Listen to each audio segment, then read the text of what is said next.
Every responsible man here ought to have a will. If you are a man and you have a family, you ought to protect their future. And that comes through having a will. A will is a legal document that says that what you have accumulated in your life, this is how you want it passed on to those that you leave behind. To not have a will is to say, I want somebody else to determine where what I have been able to accumulate, the assets of my existence, I want somebody else to determine where they go, how they are distributed, and where they wind up. But a responsible man wants to be ahead of that and make the determination of where their assets are to go.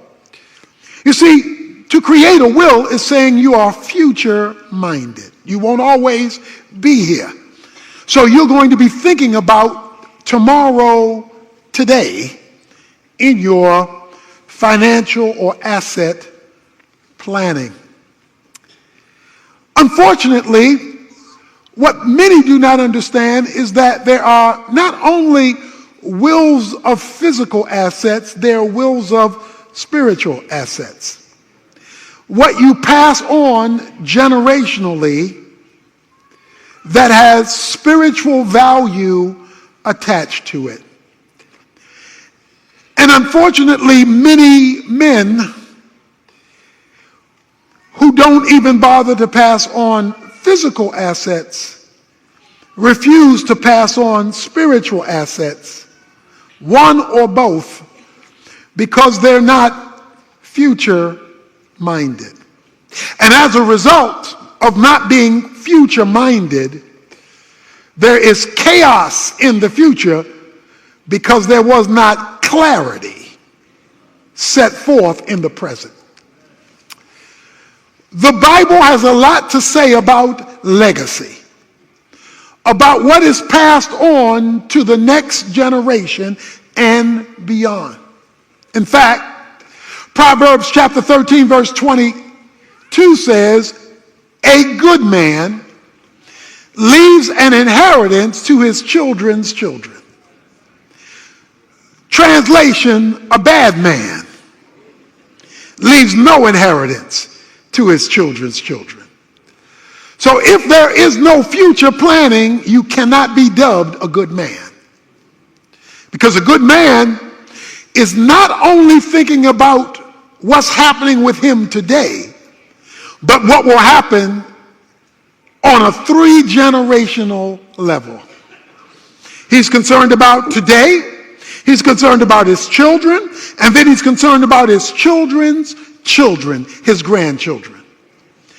So a man who's not 3-generationally minded, God says is not a good man, because he's not thinking long term.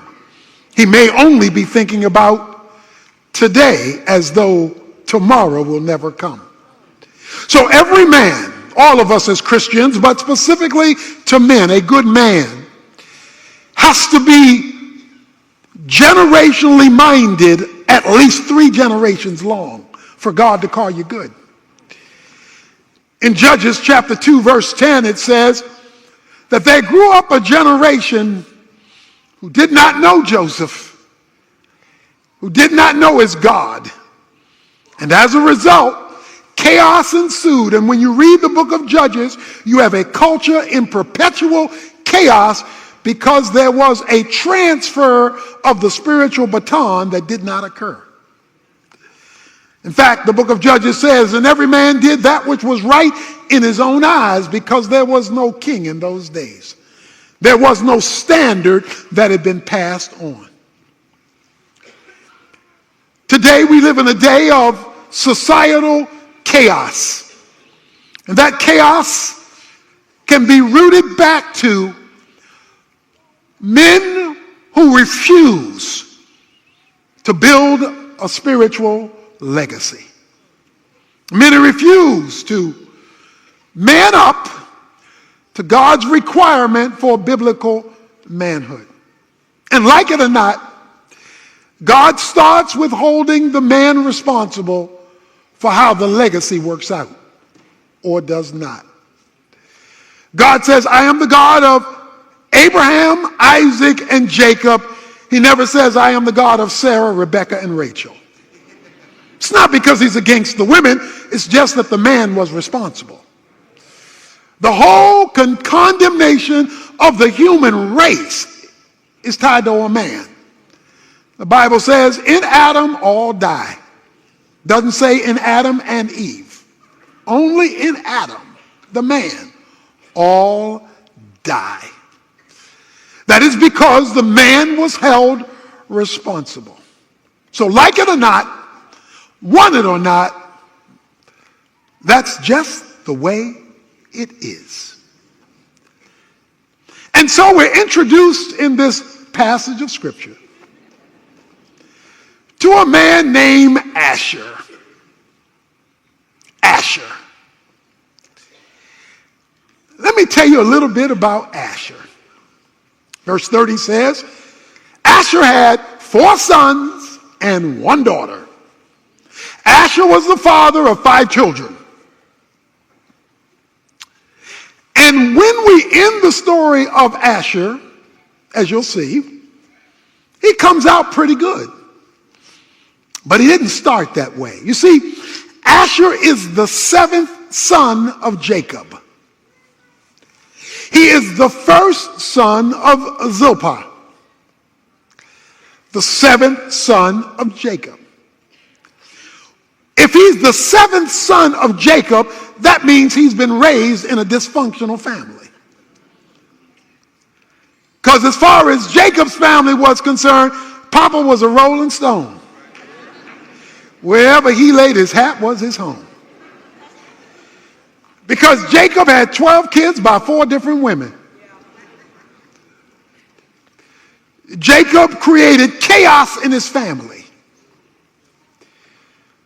Asher, the 7th son of Jacob, participated with his brothers in putting Joseph into the pit. So he was part of the conniving group of siblings that wanted to ruin their brother's life. His daddy, Jacob, was known as the trickster or deceiver. He knew how to game. And so he played games all of his life, and that rolled over to his children. So Jacob, the patriarch, created havoc in his family due to his deception. It rubbed off on his boys. His boys destroyed or tried to destroy one of their brothers. He wasn't raised in a good, healthy home environment. It wasn't the kind of environment that would have been inducive to an orderly family structure. There are men here, and since he had a daughter, there are women here who have been raised in dysfunctional families. Well, before you ever get to 1 Chronicles chapter 7, that's Asher. That's his history and his background. It's not a pretty one. It's not to be one to be proud of. But somewhere along the line, there was a transformation that occurred in the life of Asher. Because when we read about him here in 1 Corinthians chapter 7, we're going to give you some good news. So the good news that I want to give all of us here today, especially the men, but the principle applies to all of us, is that your past doesn't have to determine your future. That no matter how messed up your yesterday was, does not have to control what your tomorrow will be like. That you have an option to change your legacy. And that the legacy bequeathed to you does not have to be the legacy you dispense to others. Whether it is your immediate family, whether it's your siblings, or those who come under your influence. Such is the case with the change and transformation that took place in the life of Asher. Well, let's go to verse 40, because we'll see four things of Asher's impact and his legacy that ought to be true of every man and every head of household who is here. All these, verse 40 says, were the sons of Asher, heads of the fathers' houses. Heads of the fathers' houses. His four boys became heads of houses. They became leaders in their family. Head of a house is a leader of a home.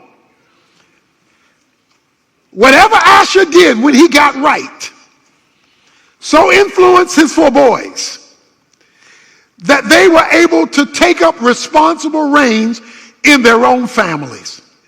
It says that his sons became heads of households, that is, leaders within their home, that is, they were willing to own the responsibility for the family. The government's not supposed to raise your children. The neighborhood is not supposed to raise your children. The father in the Bible raises the children, Ephesians 6:4. Fathers raise your children. The man has to own it. He raised his sons to be leaders, to be responsible. As one woman said to her husband, if you're not going to wear the pants, then go to my closet and pick out a pair of mine. That is to own the biblical, responsible role of headship. You say, I haven't seen it. I don't know what it looks like. Then like anything you need to know about, you learn it. But what you don't do is ignore it. Because every man has been called, if he has a family, to operate as head, the responsible person in it. Now, that does not mean you're the most gifted. Your wife may have greater leadership skills than you. She may have better organizational skills than you. But that has nothing to do with headship. Headship is not the most skilled person. It's where the buck stops. It's the responsible person. So God has given you the office. While you hold the office, you learn the gifts of those for whom you're responsible, and you maximize those gifts so that your office looks good. Headship is responsibility. Headship also involves direction. It involves direction.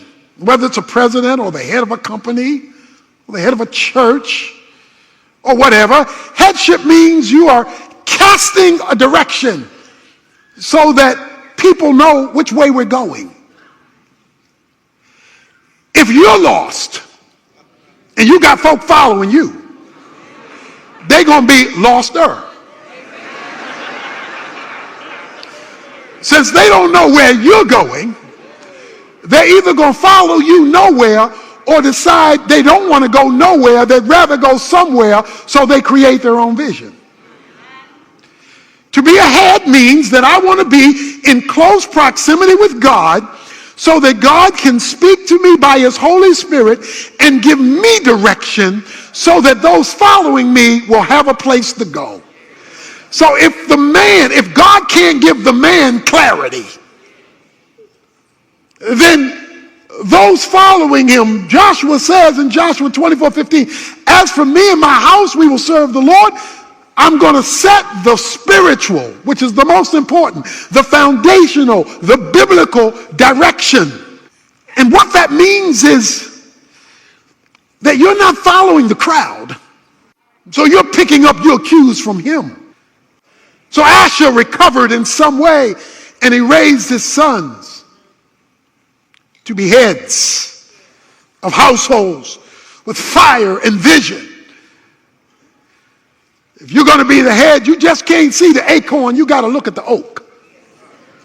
You got to see bigger than what is, yeah? Things are not looking good, but but me and God got to get together, and we got to find out how he wants us to fix this, correct this, straighten this, reorient this. Why? Because you just said you the man. You say you the man. Well, if you the man, you got to man up in a responsible biblical way. The second thing we find out about Asher's sons is he calls them choice men. Choice men. That means cream of the crop. Choice men. They weren't run-of-the-mill guys. Somehow in his turnaround, he said, my boys are not going to be like everybody else's sons. My boys are not going to just run with the crowd. I'm going to raise up some excellent, choice, cream of the crop boys with one daughter. I'm going to raise them up to be the men that God has created them to be. I'm not going to let them settle. I'm not going to let the boys settle. They're not going to be just like everybody else. They're not going to come in here talking about what my friends say if their friends are wrong. I'm not going to let them hang out with anybody because they're going to be excellent, which means I'm going to give them a standard to shoot for. I ain't going to let social media, I'm not going to let Twitter, I'm not going to let Instagram, I'm not going to let Facebook set my kids' standard.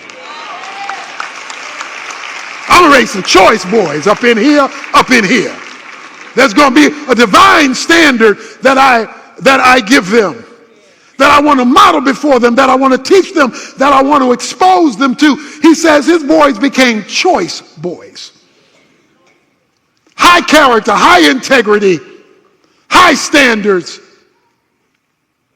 The third thing it says about Asher's sons, he speaks in particularly of, he says they were mighty men in verse 40. Mighty men. They were raised to be warriors. Mighty men. Not mediocre men. These are some mighty dudes. They were raised to be warriors. See, you have to understand, we're in spiritual warfare here. We're in a war.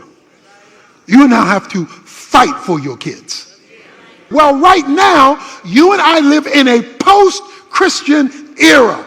It's called postmodernism, where the absolute standards of right and wrong no longer apply. So people are making up their own rules as they go along of what's right and wrong. So you better not just send them out to play with anybody. You do have to watch what they're being taught in school. And so he raised warriors. You've got to go to war. You've got to fight. He says he raised warriors, men who would fight, who would battle for his kids, his family, and who would be willing to take the hit. Fight for your kids. Fight for the future. Wage spiritual warfare. You take them before the throne of grace. You take them, you have devotions with them. You pray over them. Go to war. Because the devil is going to war for them. He says he raised his sons to be warriors. To fight for that which was right. And then he says, fourthly, he raised them to be mentors, because he says, heads of the princesses. He raised them to be mentors. You see, a prince is a king in waiting. He says they were heads of princesses. They were raising future kings. He says they were mentored. They were raised as princesses, that is, positioned for future kingship. And so the question is, what level of mentoring are we giving our kids? And remember, to the third generation, our grandkids. Many a young man has been spiritually castrated. because he's not been given a sense of his royal standing in the family and most importantly with the Lord. They've been duped and ripped because there's no godly male figure who loves God, who loves them, who gives them a biblical worldview, and who spiritually imparts to them so that they take all of God into all of life, into all of their world. But the good news is that God can change your yesterday, no matter how messed up it is, and give you a different tomorrow. I know your daddy wasn't there, or he was a bad daddy that was there. I know you've had bad experiences and you've had sins and rebellion. I know all that, but then all you are is just give yourself a name. Call yourself Asher, because you got some dysfunction in your history. But the good news is he shows up in chapter 7 of 1 Chronicles, a brand new man. So your yesterday doesn't have to control your tomorrow. Because look at how this thing closes. It says at the end of verse 40, and the number of them enrolled by genealogy for service in war was 26,000 men. Oh, wait a minute now. We started off with one man, 4 sons, and 1 daughter. But by the time this man got through, he got 26,000 in his legacy that are ready to go to war. See, you just can't be thinking about you. You got to be thinking about the generations behind you, and you got to build yourself an army of men and women. That meant women were in it because more boys were being born, and so you got to build yourself an army. The problem is Satan has been building his army while God's army has been shrinking. So we got to build an army, 26,000 men. You got to have a bunch of folk who take a stand with God and with one another. So what God is looking for are men who want to recover, men who want to get back the dignity that God created you with, who want to fulfill the role that God has given you. In Super Bowl 43, when Santonio Holmes caught the pass that won the Super Bowl, don't forget, 1 minute earlier, he had dropped the ball. Ben Roethlisberger threw him the ball and he dropped it. But then Ben Roethlisberger called him back and said, I'm going to throw it to you again, and this time don't drop it. So if you've dropped it yesterday, you got kids you don't live with, kids you sired that you don't talk to, grandkids that you don't know. Okay, you dropped the ball, but God's ready to throw you another pass. And now you got to be willing to catch the ball and move from here. You say, but I wonder whether it's too late. Well, no, it can't be too late. Because in Hebrews chapter 11, verse 21, it says that Jacob, even with his grandchildren, recovered because he blessed his grandchildren while he leaned on his staff just before he died. So if it's too late with your kids, get your grandkids so that you reach them and impact them for time and eternity. When God is ready to give you a new level of experience with him, it comes with a test. Now, the bad news of a test is that it's a test. The good news of a test is that it's preparation for a higher level. And you can really know when God is ready to really move you to the next level, because it will be a final exam. In other words, it'll be a major test. Now we get minor tests, little pop quizzes along the way. But then everybody gets hit with that whopper. That test that seems like it'll knock you over. It's a major exam because God is ready to move you to a major level. So today we want to look at the test of faith. Abraham's final exam. The author of Hebrews tells us that it came when God asked Abraham to offer up Isaac, which took place in Genesis chapter 22. So what he talks about in Hebrews 11 actually took place in Genesis 22, this final exam. He is told to offer up Isaac, who was the promise. So here's when you know it's a major test, because you're getting ready to have a major promotion to a whole nother level. You know it's a major test when it calls for something significant in your life and at the very same time makes absolutely no sense at all. In Genesis chapter 22, where the story is unfolded for us in that chapter in detail, God tells Abraham these words. He says to Abraham in Genesis chapter 22, now it came about, verse 1, after these things that God tested Abraham and said to him, Abraham, and he said, here I am. And he said, take now your son, your only son, whom you love, Isaac, and go to the land of Moriah and offer him there as a burnt offering on the mountain of which I will tell you. That made no sense.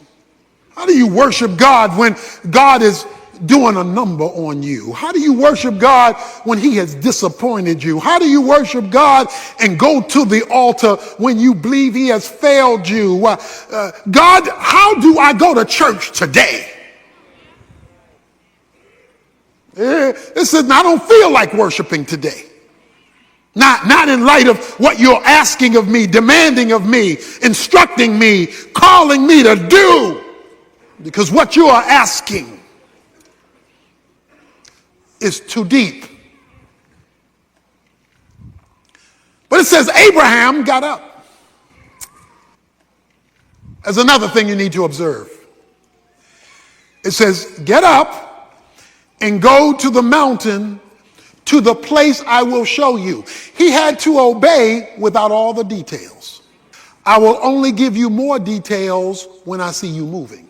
See, one of the reasons that we do not see more details from God is he can't get us to move from where we are.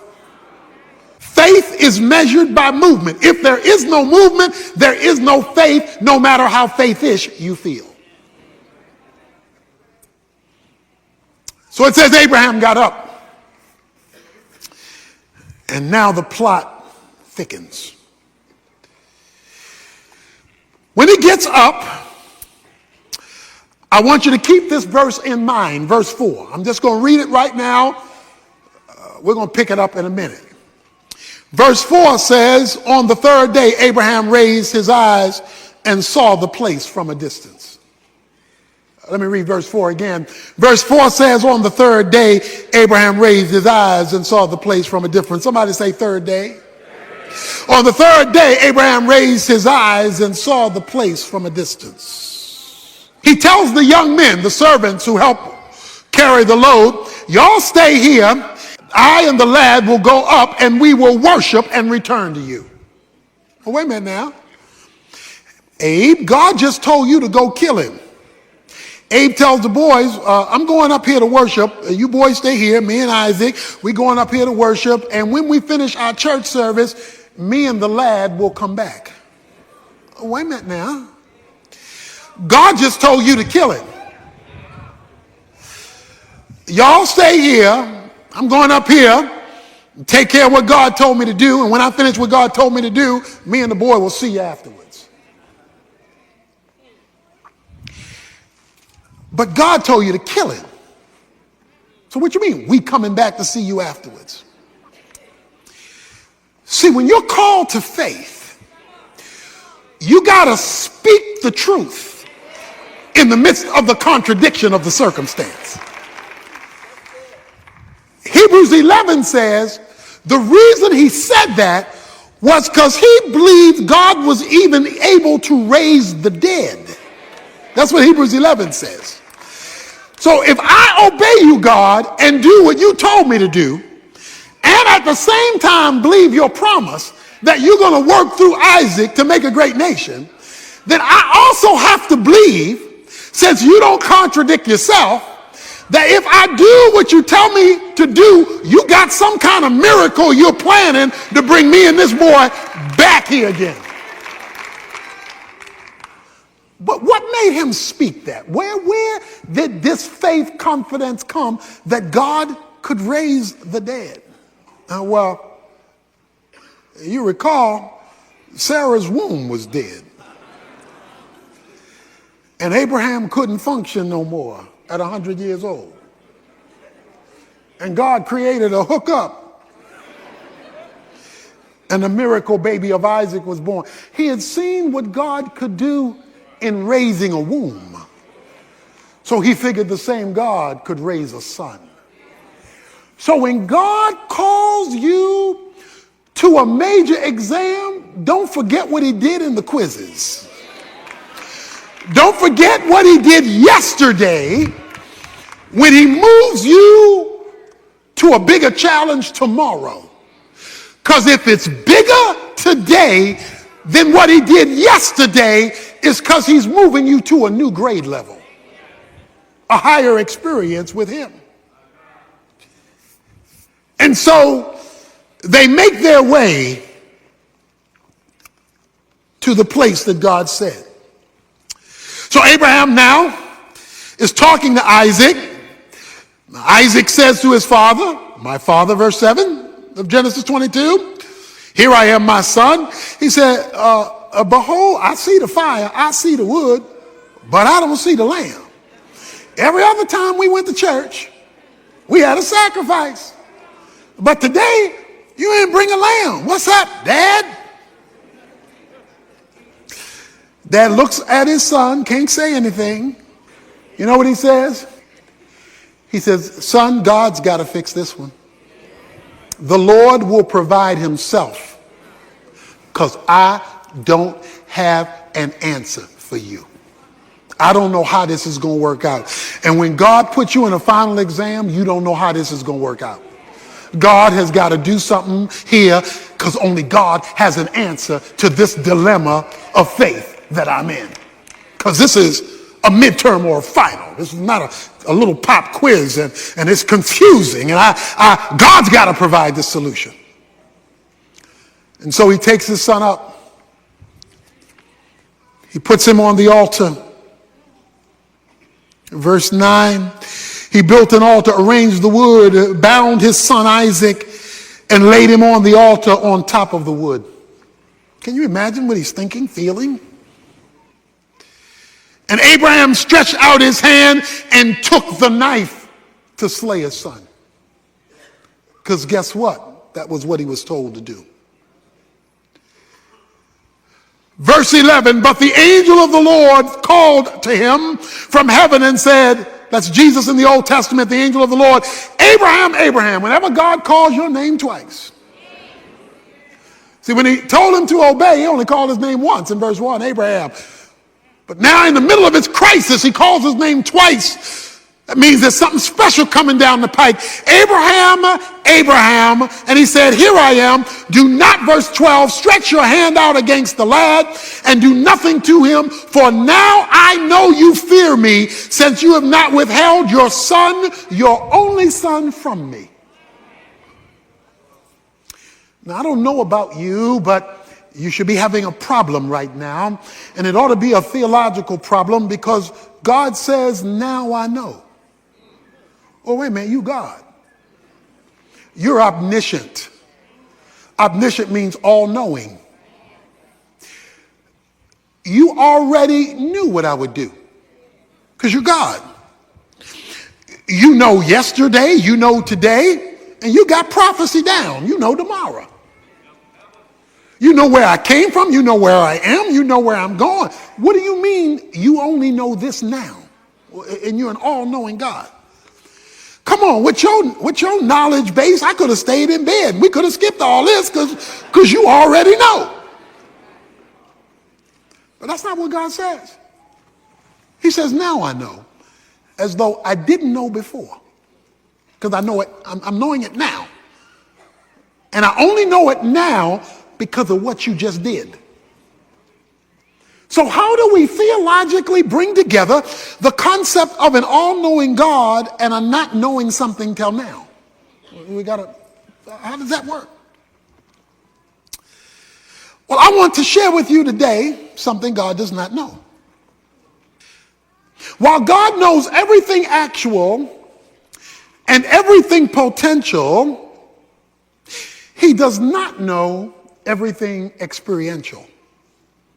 For example, if you were to ask God, what does it feel like to commit a sin? I suggest to you he couldn't answer that question because he's never done it.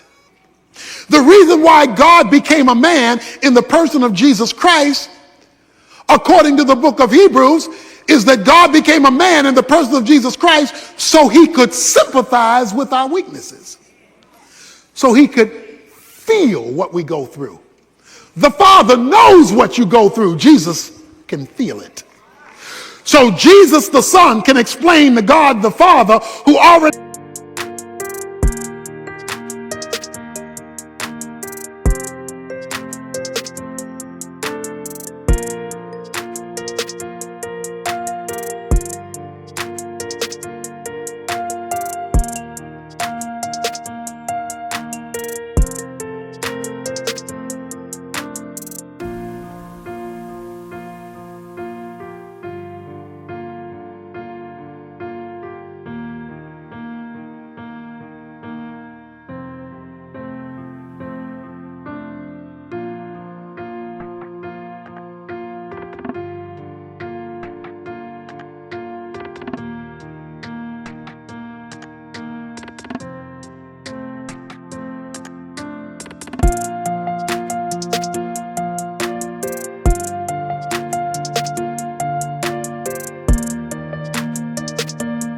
knows the information, what the information feels like, because he became a man. So what then is being said to Abraham at this moment? He is saying, Abraham, now I know you love me because I see it and feel it. In other words, you have now given me the experience of your love, not merely the verbalization of it. Sacrifice your son, the son whom you love, your only begotten son. Do you love me more than him? That's a final exam. When God calls forth a faith act of love so he can feel it. Now I know. Oh yeah, informationally, yes. Intellectually, yeah. But today I feel your love. And I feel it because of your choice of me over the thing you love most in life. What is your Isaac? That thing that God can't have because you're too attached to it. And God says, bring it here. We're talking about the test of faith, and we're not talking about a pop quiz now. We're talking about a final exam. Now I know. And there we have it. Watch this. Then Abraham raised his eyes and looked, verse 13, and behold, behind him a ram caught in the thicket by his horns. And Abraham went and took the ram and offered it up for a burnt offering in place of his son. And Abraham called the name of the place Jehovah Jireh. The Lord will provide, as it is said to this day, in the mount of the Lord it will be provided. That's one of the great names of God in Scripture, Jehovah Jireh. Let me talk to you about the word Jireh, provide. The Hebrew word Jireh means to see beforehand. That's a literal translation of Jireh, to see beforehand. What you get to see in his provision, you get to see it because of what he's already seen in his prevision. So he precedes what you're going to be provided. What you're provided over here when he comes through, he's already seen over here before you get to it. So while Abraham is coming up one side of the mountain, a ram is coming up another side of the mountain. God precedes before he provides. But what he provides, he's already preceded. So you're going to be the surprise one, not him, because when you're shocked by what he provides, it's only going to come because of what he's preceded. This is the quietest rams in the history of rams caught in a thicket. When a ram is caught in a thicket, it's moving and jerking to get out of being caught. This is the quietest ram in history. The ram is in the vicinity of the sacrifice because it says he looks up and saw the ram. So God keeps the provision quiet, even though he has already made prevision in advance, because he's seen beforehand what he's going to do that you don't see yet. The question, when you face this trial, is how can I move from God's prevision and get a hold of my provision? Until he completed his obedience, prevision.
Didn't become provision. Whatever God is going to do in your life and circumstance, he has already preceded, but you won't see it provided until you have completed what he's asked you to do. Most Christians are part-time saints. They'll do a little something, something and wonder why God hadn't come through yet. But the question is, have you finished what he's asked you to do? So if you take 50 years to finish it, it may take 50 years for you to see his provision. If you delay obedience, you delay prevision becoming provision. And in James 2, when it talks about faith, it says, by faith, Abraham was justified by works when he offered up Isaac. And he was called a friend of God because he was willing to believe God against the backdrop of the ridiculous. God says to him, verse 15 of Genesis 22, then the angel of the Lord called to Abraham a second time from heaven and said, by myself I have sworn, declares the Lord, because you have done this thing and have not withheld your son, your only son. Indeed, I will greatly bless you. I will greatly multiply your seed as the stars of heaven and as the sand which is on the seashore, and your seed shall possess the gate of their enemies. In your seed all the nations of the earth shall be blessed, because you have obeyed my voice. He says, Abraham, I got it now. I got it.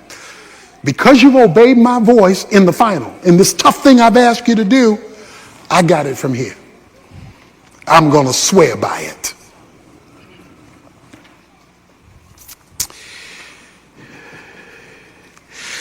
good news here is that Abraham has had failures in his past. He's blown it a few times over these 25 plus years. God just gave him retesting. Some of us are here today and we've been retesting. God says, I'll wait till you pass. Because I want to give you an experience with me. You want the provision. I want the experience.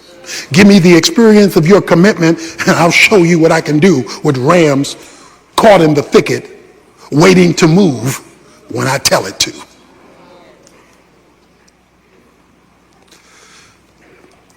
But that raises a question. On this journey of faith, you're struggling, you're walking with your Isaac, you're holding Isaac's hand. You're holding that situation by the hand and God is telling you to kill it even though you love it. And you walking, how do you make it? How do I make it? Because I don't know when God's going to do it. I don't know how God's going to do it. I don't know how am I going to make it? Remember verse 4? It says on the third day, Abraham looked up and he saw the place. In St. John chapter 8, Jesus is talking to the Pharisees. And Jesus is telling them who he is. And Jesus is talking about the fact that he is the Son of God. And the Pharisees are looking at him like he's crazy and saying, you aren't even 50 years old, they say. You aren't even 50 years old. And you're talking about Abraham like you know him. You're not even 50 years old. What are you talking about Abraham? And Jesus said, before Abraham was, I am. That's the Old Testament name for God. Moses said, who shall I tell you sent me? He said, you tell him I am sent you. That's the name for Yahweh. So Jesus says, before Abraham was, I was God. Okay? In fact, Jesus goes on to say, in the last few verses of John chapter 8, he says, watch this, Abraham saw my day and was glad. Genesis 22 verse 4. Abraham is on his way to Mount Moriah. And he looks in the distance and he sees something. Jesus in the New Testament tells us what Abraham in the Old Testament saw. Jesus said, Abraham saw my day. What day did Abraham see? Let me tell you a little secret. Mount Moriah is located a few hundred yards from Mount Calvary. There are just a few hundred yards that separate Mount Moriah from the hill of Golgotha. Jesus said, Abraham saw my day, and he smiled. So Abraham is walking to kill his son, looks up and goes, yeah.